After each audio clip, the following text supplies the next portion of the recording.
So today we're going to focus on reading Life in Ancient Egypt. This is lesson 2 from the textbook. You can feel free to read along. I'm going to be posting a picture of the story upon Google Classroom, but I'm going to read it to you so that you can listen and read along with me. Then you're going to be answering questions related to this reading on Google Classroom. Feel free to pause the video so that you can look for the questions as you read.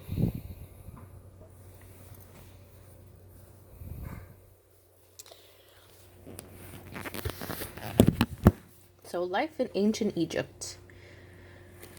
How did work and social roles affect people in ancient Egypt? When farmers produce food surpluses, the society's economy begins to expand. Cities emerge as centers of culture and power, and people learn to do jobs that do not involve agriculture. Remember, agriculture means farming. For example, some ancient Egyptians learned to be scribes, or people whose job was to write and keep records. There were also specialized jobs.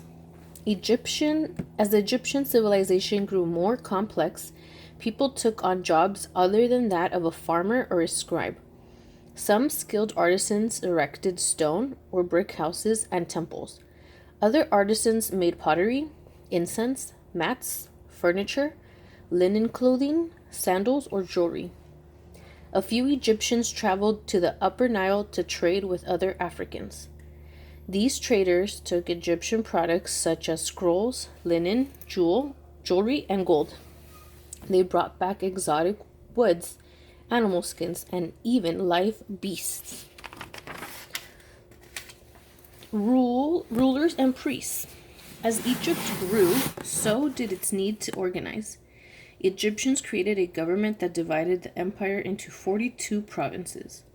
Many officials worked to keep the provinces running smoothly. Egypt also created an army to defend itself. One of the highest jobs in Egypt was to be a priest. Priests followed formal rituals and took care of the temples. Before entering a temple, a priest bathed and put on special linen garments and white sandals. Priests cleaned the sacred statues in temples, changed their clothes, and even fed them meals. Together, the priest and the ruler held ceremonies to please the gods. Egyptians believed that if the gods were angry, the Nile would not flood. Remember, the Nile was the river that supplied the Egyptians with basically everything. As a result, crops would not grow and people would die. So the ruler and the priest tried hard to keep the gods happy. By doing so, they hoped to maintain the social and political order. Slaves were at the bottom of society. In Egypt, people became slaves if they owed a debt, if they committed a crime, or were captured in war. Egyptian slaves were usually freed after a period of time. One exception was the slaves who had to work in the mines. Many died from the exhausting labor. Egypt was one of the best places in the ancient world to be a woman.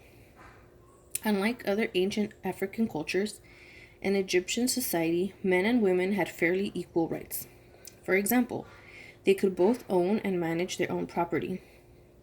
The main job of most women was to care for their children and home, but some did other jobs too. Some women wove cloth. Others worked with their husbands in the fields or workshops. Some women, such as Queen T, even rose to important positions in the government. Children in Egypt played with toys such as dolls, animal figures, board games, and marbles. Their parents made the toys from wood or clay. Boys and girls also played rough, physical games with balls made of leather or reeds. Boys and some girls from wealthy families went to schools run by scribes or by priests. Most other children learned their parents' jobs.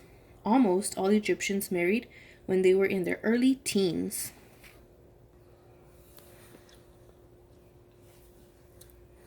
Expanding knowledge.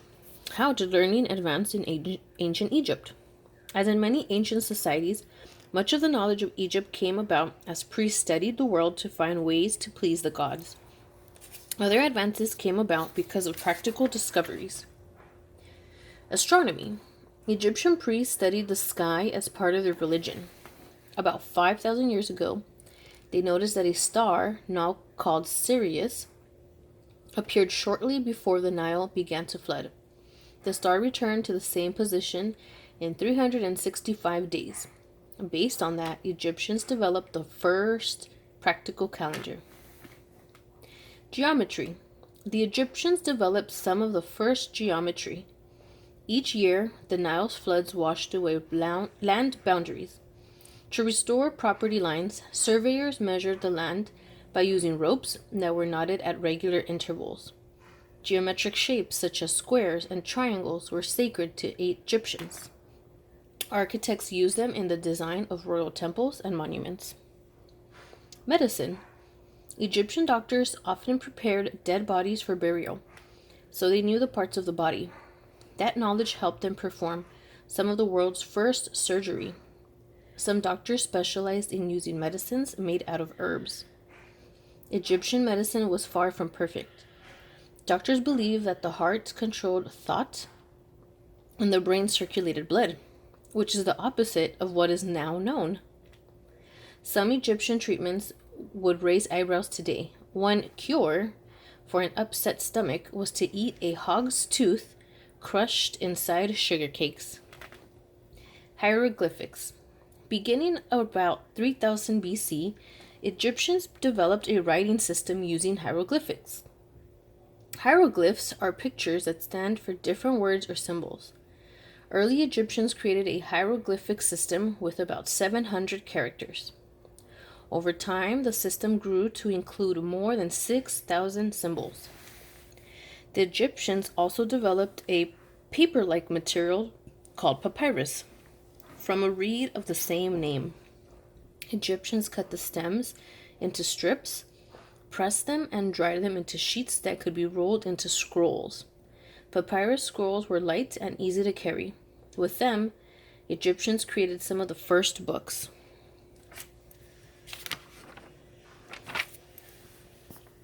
Beliefs and religion. What religious beliefs did Egyptians hold? We know from their writing and their art that in general the Egyptians had a positive view of life. The black land provided most of the Egyptians' needs. As a result, they did not have to struggle to make a living. So we're going to pause right there, and you're going to answer the questions on Google Classroom related to this reading.